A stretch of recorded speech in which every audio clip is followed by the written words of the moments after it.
5 tahun terakhir ini sebagai pelaku industri kreatif, sebagai pemulung kreatif. Jadi saya di sini berharap bahwa adik-adik di sini benar-benar mendengarkan yang saya sharing, yang saya sampaikan, karena insya Allah nyata, nggak hanya teori aja, insya Allah bisa berguna. Dan saya juga akan membawa desain tentang laboratorium wirausaha yang dimiliki oleh, yang ke depan akan dilakukan oleh Biotama. Selamat siang adik-adik semua. Di wirausaha itu memang harus dimulai dini. Bahkan Rasulullah itu nyontoin, beliau itu umur 8 tahun sudah istilahnya mengembala kambing. Itu dalam artian sudah belajar bagaimana bertanggung jawab, bagaimana kambing digembalakan terus dipulangkan lagi gitu. Itu bentuk tanggung jawab. Umur 12 tahun Nabi itu sudah berniaga sampai negeri Syam dari Mekah. Berarti umur 12 tahun Nabi Muhammad itu sudah ngasih contoh ke kita bahwa umur 12 tahun sudah jadi pengusaha gitu di agama. Jadi saya perkenalan dulu, nama saya Muhammad Taufik Saleh. Di sini saya berbicara sebagai seorang pemulung kreatif, pelaku wirausaha, garbage designer.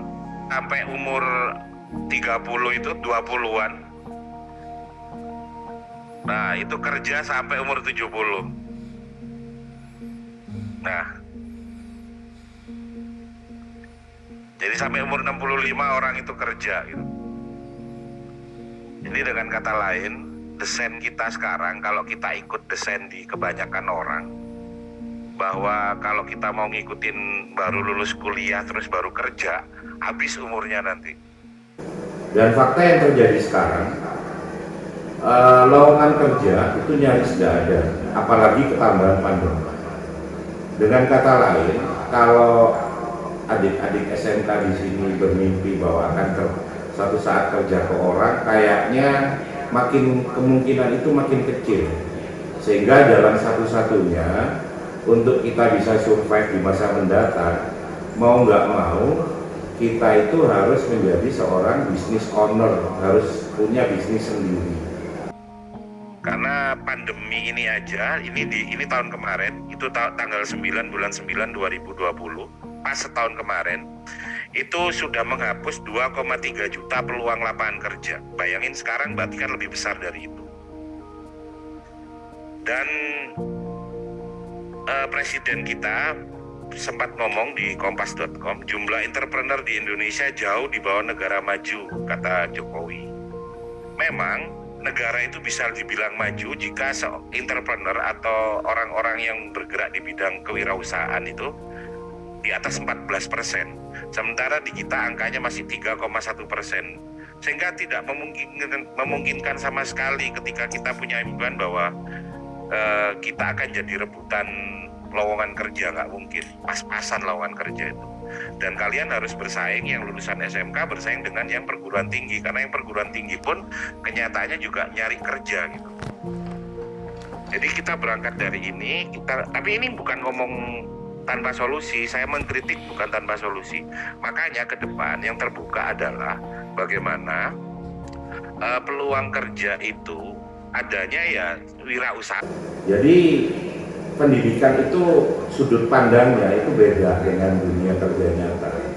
Makanya dibutuhkan sebuah laboratorium untuk untuk membuat sebuah percepatan.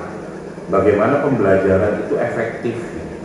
Jadi bagaimana kalian tetap sekolah normal, tapi di balik itu sekolah juga mempersiapkan bagaimana siswa itu juga punya kemampuan wirausaha sedini mungkin.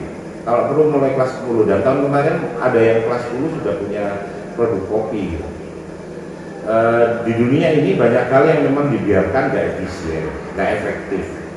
Karena buat orang yang tanda kutip licik gitu, ke sebuah ketidakefektifan dan ketidakefisienan itu menguntungkan. Jadi seperti kalau kita lihat mobil dulu sama sekarang, beda nggak kira-kira? Siapkan pertama kali. Barang atau jasa yang akan dijual atau Produk, ya, barang atau jasa ataupun yang saya bilang tadi, mau dijual online, offline, mau produk baju kayak produk katanya tadi DIY, produk kreatif atau apapun, ada sebuah produk itu semua benda mati ya. Jadi mau online, mau offline, mau jualannya apa, itu semuanya benda mati. Ada sebuah produk yang harus disiapkan jauh lebih dulu dari apapun, dari modal sekalipun, dari uang berapapun. Ada yang termahal dan terpenting yang harus disiapkan. Produk itu bernama dirimu. beda Beda ya? Ya. Bedanya di mana? beda desain. Nah, beda desain. Ya, terus termasuk itu kan mobil tercepat di dunia ya, yang dimiliki oleh Uni Emirat Arab gitu. Jadi beda desain kan? Tapi coba ini lihat ya gambar berikutnya. Sekolah tahun 1922 sama 2015 sama nggak? Sama. Sama ya. Ya jadi itu maksud saya gitu. Kalau kita cuman ikut sekolah tanpa saya merendahkan sistem pendidikan atau apapun, kenyataannya saya cuman ngasihkan sebuah pembedaan gitu sama adik-adik semua. Yang paling harus disiapkan sebagai seorang kewirausaha itu adalah bukan duit, bukan modal, bukan online atau offline. Itu semua cara, itu semua cuma metode, itu semua cuma produk. Ada produk yang sebenarnya harus disiapkan lebih dahulu untuk siap di dunia, untuk siap menjadi seorang wirausaha.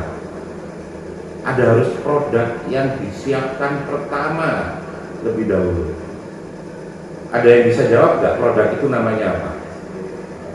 Kalau ada yang bisa jawab, tak kasih 100.000 sekarang.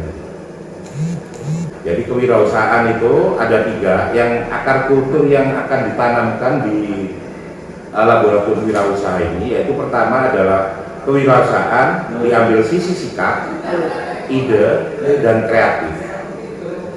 Nah di sisi sikap tadi itu, jadi kalau sebuah sikap saya adalah, kalau memangnya sikap saya itu tidak pernah memandang apapun kecil, remeh, tapi kitalah yang punya kultur membiasakan mengecilkan sesuatu. Kayak kalian, ada orang ngomong penting gini, kalian ngomong sendiri, ngobrol, bercanda, itu kalian tidak akan jadi orang sukses. Mau kamu sepintar apapun, nilaimu setinggi apapun, kamu tidak akan jadi orang sukses. Kenapa? Karena kamu biasa ngecilkan sesuatu dan meremehkan sesuatu.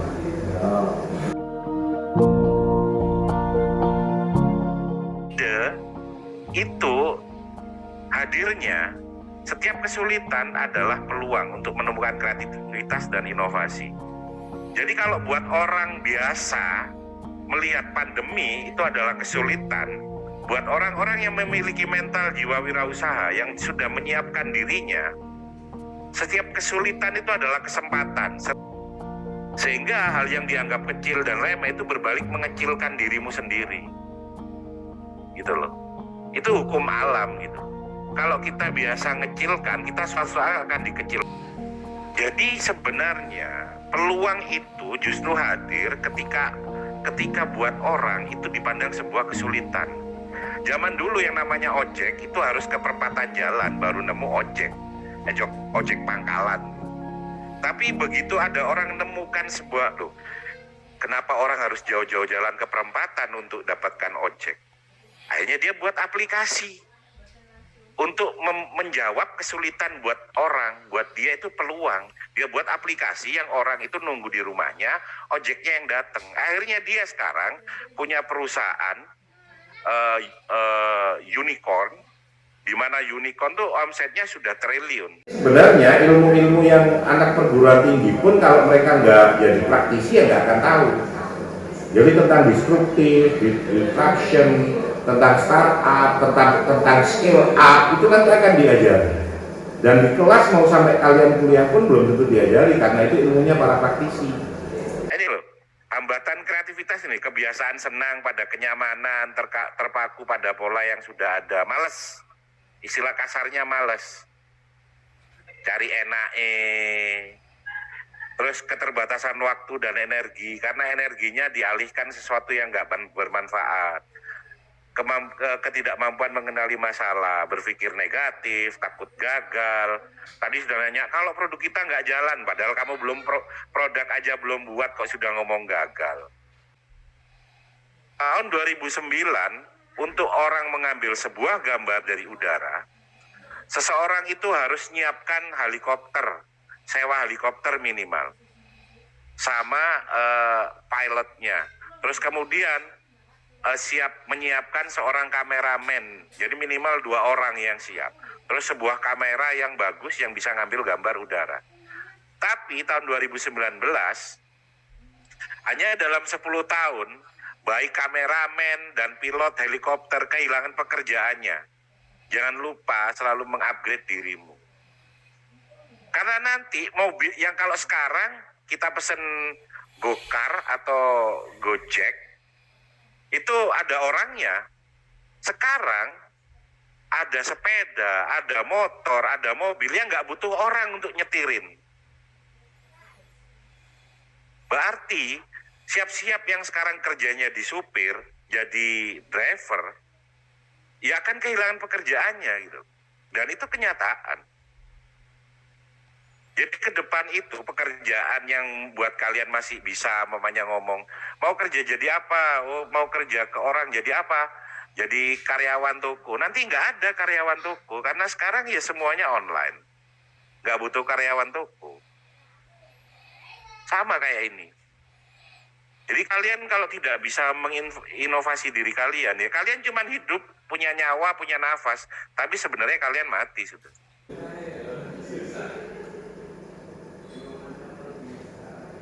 Jadi mulai Apple yang handphonenya kamu pegang, Google, Amazon, Harley, Disney, Mattel, semuanya dari garasi. Nah, dalam keadaan darurat, Ya. di sini sudah masuk kembali pertanyaan dari Ananda Ardiana Dwipe dari jurusan TBSM. Kalau dana dalam keadaan darurat dalam bisnis gimana, Pak?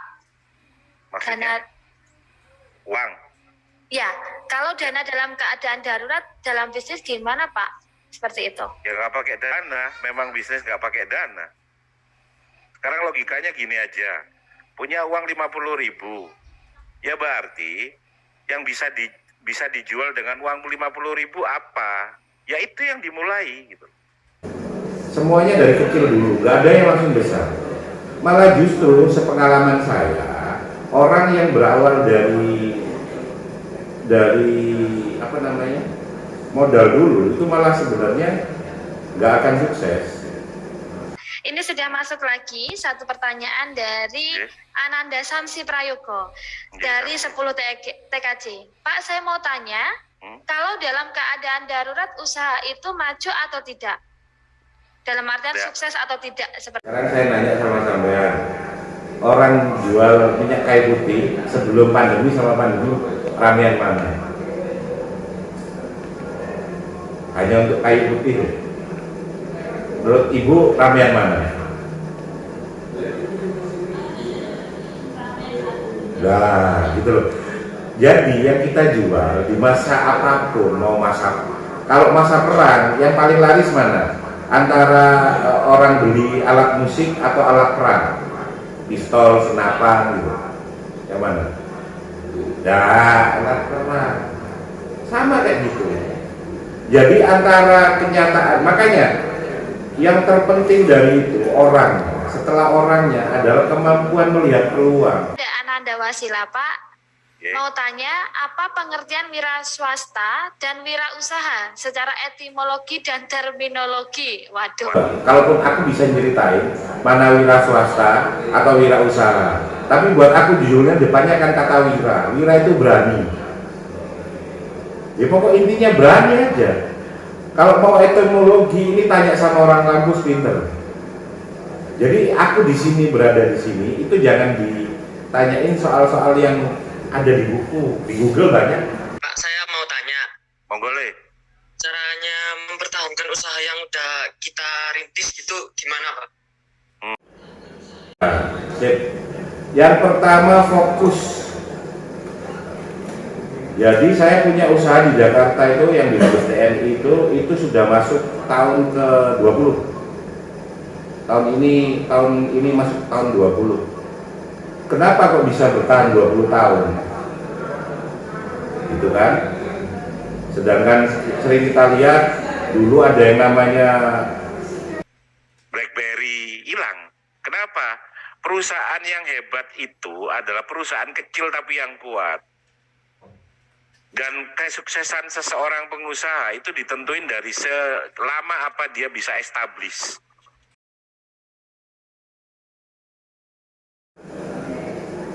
Punya kerentek, punya keinginan pengen share ke adik-adik itu, semangatnya dari ini, dari sebuah perusahaan yang saya dirikan hanya dengan uang Rp50.000 di tahun 2016. Saya mulai dari memulung, itu buktinya kalau saya memulung. Saya memulung sampah botol plastik, mulai dari produk yang nggak karu-karuan gitu bentuknya. Kalian bisa bedain nggak itu? Kalau kata anakku saat itu buat telepon katanya, padahal niatku buat motor, replika motor. Ini kalau mau nanya sampai dari mana ngawalin bisnis, saya cuma dari jemuran di lantai 2. Nah terus kemudian saya dibantu anak-anak saya memulung sampah botol plastik.